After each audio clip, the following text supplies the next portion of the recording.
right. So, Joe, you wanted to speak on something?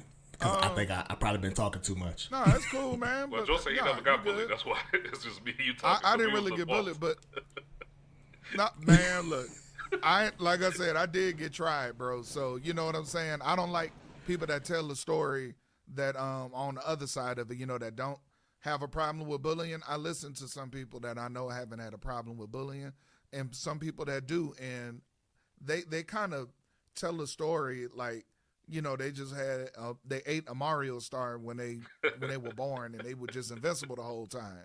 You know what I'm saying? Like Yeah, that's how some people make that look. But no, I did get tried. It's just the response.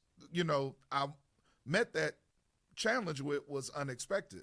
So out of it being unexpected, people just didn't go after me like that. You know what I'm saying? And like I said, also I wasn't really doing that type of stuff either. You know what I'm saying? I had, as we would say, you have your head on straight. I was focused on like spiritual stuff and trying to get out the project, and people just kind of knew that about me. You know what I'm saying? And kind of respected it about me because that's everybody's goal in the project is to try to find some kind of way to better their life. You know what I'm saying? So I was just peace of kind of a mind. real stickler on that, but I could also defend myself if I need to. That's really all it was.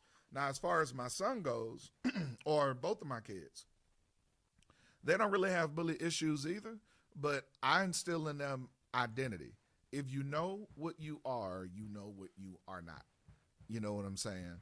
And you don't really have to give so much weight to what you're not when you know who you are. When you know what you are, at least the path you're supposed to be on. You know what I'm saying? I think the the journey to finding out who you are is eternal. I think we should focus on the walk itself and take on parts of that identity that we'll receive at the end as we go along. You know what I'm saying? That's kind of how I teach my kids. So they know if they're running into certain things that seem like somebody trying to bully them, they know how to handle that situation. You know what I'm saying? They know how to not respond to people talking, but if somebody try them, trust me, they're ready. And they have shown that because I've instilled that in them. So I don't expect them not to be ready to meet any challenge. You know what I'm saying? But I keep that open door of teaching and ministering to the kids and just balancing that out so that they always know no matter what, whether they started something or not, they might get punished, they might get all, but they will always have protection. They will always have a safe place, even if they're wrong and they have to receive discipline. Better they receive discipline for wrong in my house under father than to receive what the world would call discipline. So yeah, I just teach the kids how to perceive it. Like what is bullying? What is an offense? What does it mean when somebody don't like you? I make my kids think. I ask them, just right out of the gate. You said that person don't like you, define like. It seems silly, you know what I'm saying, but it's been working for me. And I want to give my kids a working knowledge of how things are on the outside while they're inside. So when they step outside is not a shock. You're gonna have people to try you. In school we call it bullies, and as adults we might have some other names for what a bully is, but it's all under that umbrella. You know what I'm saying? So yeah, that's all I really wanted to say about it is, even though I didn't have the problem myself, I know how to also train my kids to on what to do when they encounter that type of problem, because they're not gonna walk off scot free. I don't think anybody is really gonna walk off scot free, but they know how to deal with that type of issue for sure. I want to add on that. Yes, Like sir. with the school thing, um, you you know, a lot of kids get bullied. I don't think my son get bullied. I put him in karate. And all he does is watch Dragon Ball Z. So he really think he Super Saiyan, Karate Sky. Karate Sky. Shout out to him. But when I was in Shout out school, to Karate Sky. you know how you said, Joe, like you never really was in the mix. I was always in the mix. Like I was always in the Yeah. mix. I was always around the brothers. Shall I say? You know what I'm Right. saying? Like Red. Right. Right. Drell stayed to himself. Joe, you stayed to yourself, Right. but I didn't. You so Right. like and that's why I keep saying like it all goes back to sometimes like you know how like you're not supposed to, you don't mess with the quiet kid. He might shoot up the school, stuff like that.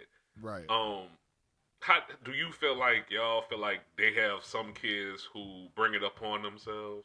Just asking. I think certain actions attract certain people. I think that those types of kids or those types of people may not completely be aware that that's the type of action they're attracting. You know what I'm saying? I think there's a disconnect in not really self-awareness, but the awareness of what you're attracting. You know what I'm saying? We can see that bees are attracted to certain flowers, but does the flower know?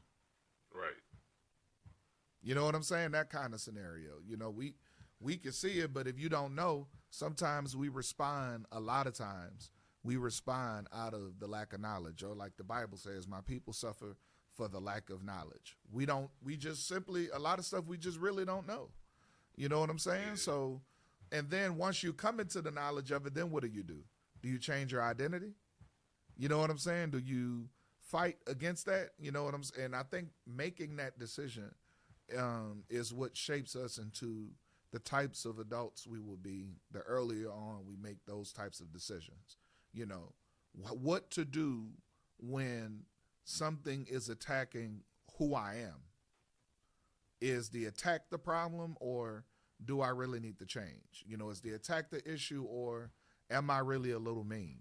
Or am I really a little messy? You feel what I'm saying? Or what they're saying true? Or are they just attacking something they don't like about me and it's not something I really need to change? Hopefully that answered your question. What you think, Drew? I could add on to that. Yeah. I believe that I don't think it's anything anybody is doing that brings it upon themselves. Why attack a person for what they're wearing? Why attack a person for being a quiet kid? Why attack a person for watching anime? If they want to run down the hall with their hands behind their back, why does that bother you?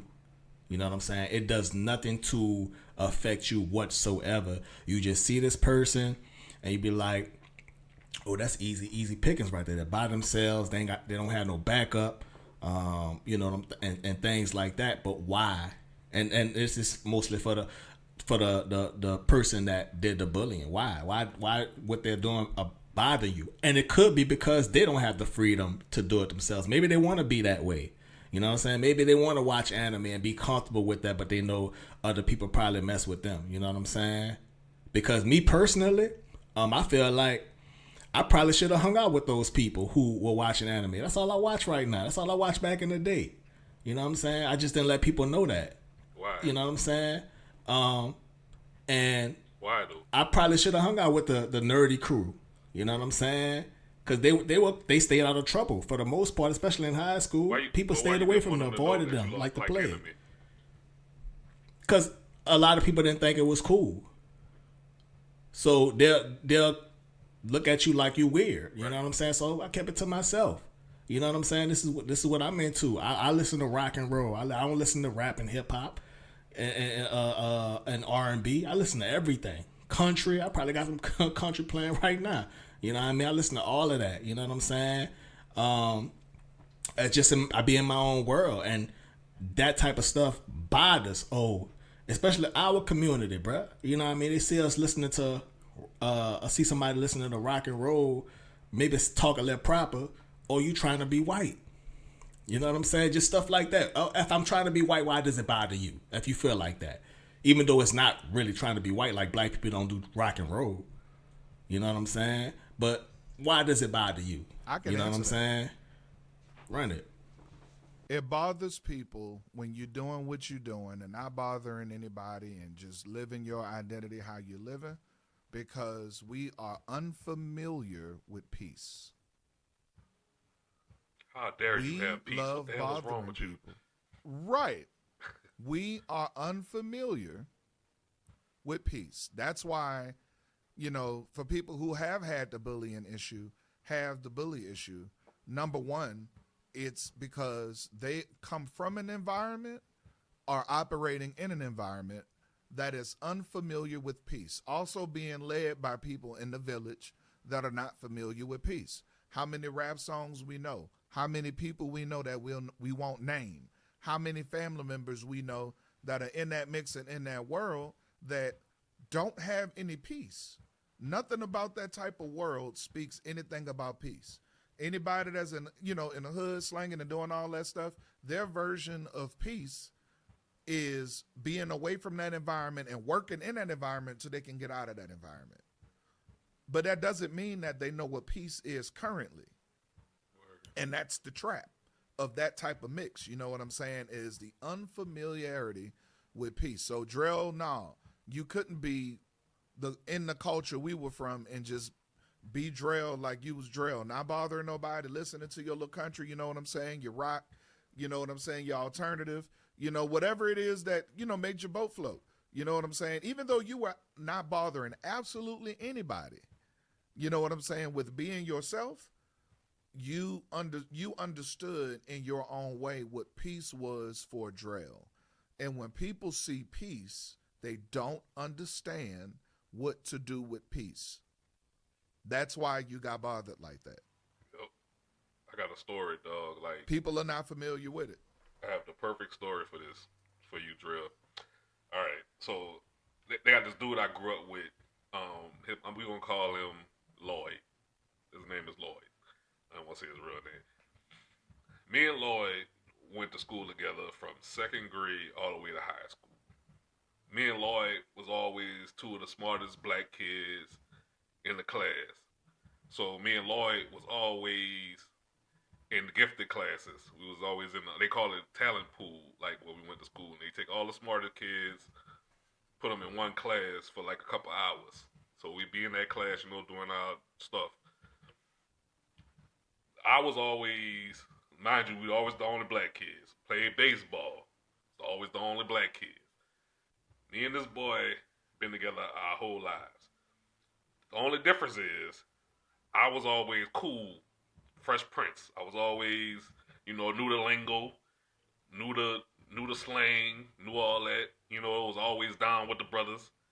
Him, he was a talented drawer. He could draw his ass off. He played music. He was a genius, smart, knew everything. Sassy as hell, boy. He lived unapologetically. Like, you know what I'm saying? Like, he didn't care what he said. He talked back to the bullies. He always, you know what I'm saying? Like, we'd be together. The bullies would come mess with us. He'll stand up for himself. I never did, when we was kids. I remember one time we was playing baseball, like we was at baseball tryouts. It was me and him. We was the only black dudes there. White boys was effing with us. He told the white boys told us something. He told the white boy something. The white boy took a baseball glove, smacked the out of him in his face. We get older, and I start hanging with the brothers. He still being himself. We get to high school. We start separating. He's still in straight A, making all that. Boy ended up going to MIT. If anybody don't know who MIT is, that's like the smartest school you can go to. I ended up going to HBCU. He ended up turning out to be, gay, right? I ended up turning out to be married. So I'm saying all that to say, me and this boy had the same life. But because he stood up for himself and always lived unapologetically, he got to go to the top schools. He never was worried about the bullies. I always did. Maybe I could have went to MIT if I didn't worry about the bullies. I had the same amount of genius as he did. Now, I'm not knocking my school. I love my school. Shout out to Southern. But, like I said, maybe I could have went to MIT if I went to, if I would have trying to be so hard to be down and just focused on straight books and the pressures of the world and peer pressures and weed and liquor. But that story get to me though, because this boy, he went to MIT. MIT is that's what Tony Stark went. You see what I'm saying? I could have went there, but I didn't because I was so worried about trying to please the bullies. So the moral of the story is, do you, because you can go to MIT. You can make suits and you can be an Avenger. I do have a question before we transition into the violation, and my question is mostly directed toward the men. And my question is, why don't we deserve the same protection as women or children? Oftentimes you hear when there's a conflict or some violence going on, no women, no children, right? But why is it that the men are exempt from this? Is it because the men are the ones perpetrating the violence? But what about the men that's not, right? And what constitutes a man? Once a boy turns 18, is he no longer deserving of that protection, that covering? So that's what my question is for. Like, why is it that saying, it's the old saying now, are the children, some of the children, I'll say, the male children, I'll say, making themselves exempt from this protection now? Because some of the times it's the youth, the young people who are perpetrating the violence as well. You know what I mean? We're killing each other. But I still go back to my question. Like, because I'm a man, I'm not a gangster, I'm not thugging, none of that, right? If I'm outside and some violence is going on, am I just another casualty? I'm collateral damage because I'm there. I'm a man. Just recently, there was that killing with the 5-year-old girl. You know what I'm saying? I'm sure they probably didn't mean to shoot the 5-year-old girl. They probably was aiming for the father, but at the same time, I see the children are dropping off. Are the women go drop off soon too? Since, you know, it's no women, no children. Now the children dropping off a little bit. Guess the women are next, but I still stick with my original question. Why are we as men fine with hurting each other, but we talk about mental health amongst men, but we're fine with terrorizing each other? The world don't care about men, though. I mean, even men don't care about men. You feel more sorry for a homeless woman than you do for a homeless man. I mean, you know, like, I mean, and I'm even going to go ahead and say straight men. You know what I'm saying? I feel like, you know, like, besides the terrorizing that the gays get, I think they get some cover too from their own community. But we don't even have that. Like, we don't even have the community. We don't even have the protection from our own community. I mean, would you save another man before you save a woman and the kids yourself? You see a car flipped over and you burn it, and the car burning, you gonna go for the kid naturally first. Then you gonna go for the woman, and then you gonna go for the man. I'm going for whoever's closer to me. If the man is right there and I could reach and grab that man, I'm gonna grab him. I'm not gonna be like, oh, get out the way. Let me get the child, because he can help, possibly help. You know what I'm saying? I'm gonna grab that man. Bruh, we selfish. Yeah. That's really, we selfish, man. When we say we want all men to be better, most people who would agree with that statement are also selfish because of what we mean when we say better. A lot of our definitions of better start with and end with ourselves and who we select. It has nothing to do with community. It has nothing to do with seeing the next man better. That's why people who actually think like that rise up as people like Dr. King, but don't really look at how he died with the heart of a 70-some-odd-year-old man and was arrested over 30-some-odd times. When you start believing something like that, bro, you have to deal with what comes with it. And that type of thought does not come with heavy opposition. And I think a lot of guys are afraid of what people would think of them if they were really real about how they felt. You know what I'm saying? If they did something about how they felt. That's why we all stop at protesting. There are organizations and people doing stuff for the cause, but I'm saying as a general man, we have certain limitations, and pain is a limitation. We don't like pain. And I'm not saying people should, but we've had so much pain to when we see pain, it triggers how we respond to certain stuff, or if we're going to respond at all. And so instead of going through the pain of saying, I want Drell to be better and Jesse to be better, and I'm willing to put my money and my life on that, I'll just pray that God makes y'all better, but I really want me to be better. I really want him to come and see about me first if possible. And that's how we think as a general population. And we really believe that that's okay. You know what I'm saying? But that's my perspective on why that type of thing occurs. I want to get into the solution of everything and how we can probably at least get these numbers down. And it starts at home. So I encourage parents to really talk to your children. You heard me? Talk to your children. Ask them what's how they life going, what's going on at school, how is school, you know what I'm saying, anything that they're dealing with, you know what I'm saying, whether it be maybe they could be the bully, you know what I'm saying. So you want to make sure that they practice that individualism, you know what I'm saying, to where they're not part of the hive mind. Because I noticed that a lot of people get a part of this hive mind, especially now that bullying has evolved. Because back in the day, bullying was just in person. You was in 3D. But now everybody got cell phones and technology. You got cyberbullying now. Because we didn't speak on cyberbullying at all. We just spoke on our experience in person. But there are people that experience this on the internet. So it's also to practice that internet behavior as well, and not getting so caught up into what people saying on the internet. And you gotta be on the internet, you gotta have your phone and see what's going on social media. So you also want to be wary of that. Be not a helicopter parent, but be involved with your children. You heard me? Check their devices. Check what's going on with them. You know what I mean? Email their teachers if you have to. I've done that. I've emailed teachers. You know what I'm saying? To see how, what's going on in them classrooms. Because stuff be happening in them classrooms as well. So you got to be involved to know what's going on with your child. Because if you're not, then that's when you're going to end up with a child who may be so depressed. Because children get depressed as well. Let's not undermine a child's feelings. Those children get depressed as well. You know what I'm saying? That's where a lot of children may unalive themselves. You know what I'm saying? So you got to be involved, talking to your children, see how they are living, what's going on internally, not just looking at the external and getting them gifts and things like that to try to make themselves feel better.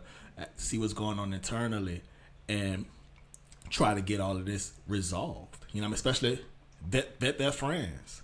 You get this joke a lot of the times that moms don't like your friends and whatnot. You know what I'm saying? But we got, as parents, we got to vet those friends, because we got to see what their pressure about. You know what I'm saying? If they pressuring you into doing something, or you probably the one that's pressuring them. Don't act like our child is the victim as well. You know what I'm saying? Like, oh, our child can't do no wrong. Definitely know your children, see what's going on with them. You know what I'm saying? Because I listen to my child. I listen to the teachers. You know what I'm saying? I listen to whoever got something to say, because I want to know. You know what I mean? Whether I agree with it or not, I want to know so I can get to the root of it and resolve that immediately. You know what I'm saying? So my child is not that. But I talk to my children like about clothes and everything. You know what I'm saying? Like, just so that they're not those kids who be like, oh, well, he don't got Nike on. You know what I'm saying? I let them know. I share my experiences. So if you're one of those parents out there that even experienced the bullying, share that with your children as well, so they know how you felt and your experiences. And so they're not putting those experiences on somebody else, or even taking in your same experiences. Tell them how to resolve that. I'm all for conflict resolution. If you don't have to fight, don't. You know what I'm saying? If you got to defend yourself, you got to do that. I encourage that. Defend yourself. But if you can avoid that conflict, avoid that, because there are children and adults who die over a simple fight. Slammed on their head, hitting their head, or some catching seizures and things like that. That's why I'm for avoiding those conflicts. It's the conflict resolution. We could talk it out, chop it up, see what the disconnect was, the disagreement. We could get past that. Then cool, let's talk about it. But if somebody coming at you and they coming at you violently, you gotta defend yourself, I support that all day. I tell it to school the same thing. If you go suspend my child for defending themselves, they're not gonna be in trouble at home. You know what I'm saying? I tell them conflict resolution, but if somebody's coming at them violently, I don't expect them to let a child beat them up and then I told the principal I didn't fight back because I didn't want to get suspended. I see that happening in schools too. So schools got to do better with how they also handle conflict resolution. Even adults' first reaction is going to be to retaliate. Like, I'm about to swing on you or something. If you spit on me, my first reaction might be to hit you. So I've seen schools suspend children for just doing what an adult would do. That has to be taught in home, at school, wherever. I think it starts in home. That's the most important place to teach it. I just want to leave a message about like bullying in the workplace, but I'm just gonna talk about the film business. There's a lot of bullying in like the entertainment business too. Like as adults, like they got people who like try to gatekeep and try to like tell you what you can and cannot do. And my message is basically just do what the f- you want to do. F- these people. Excuse my language, but f- these people. I took my beast chair and I set it up in the film business. Just made my own mark, and they didn't like it. They tried to do everything to shut me out, and I just kept doing me. The same thing with your job. Like, you know, you got somebody trying to take your job, or they got people coming for you. Get your money. Get your peace. Get your self-respect. Get your integrity.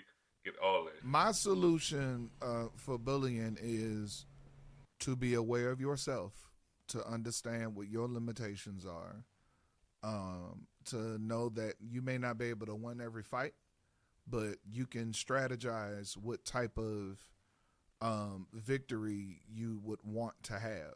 You can cultivate that. And sometimes victory is in silence. Victory is in telling the right people. Victory is in defending yourself. So you have to understand what victory looks like for you, and you need to understand your own capability and protect yourself against the pieces of you that are weak when it comes to bullying. If you know you can't fight, you better say something. And don't fight if you're initiating a fight. Don't do that. Only protect yourself, I would say. Yeah. So as a solution to bullying, make sure you tell somebody, and make sure if you have to protect yourself, protect yourself. That's my solution for bullying. Thanks, Kung Fu Joe. Yes, sir. For sure.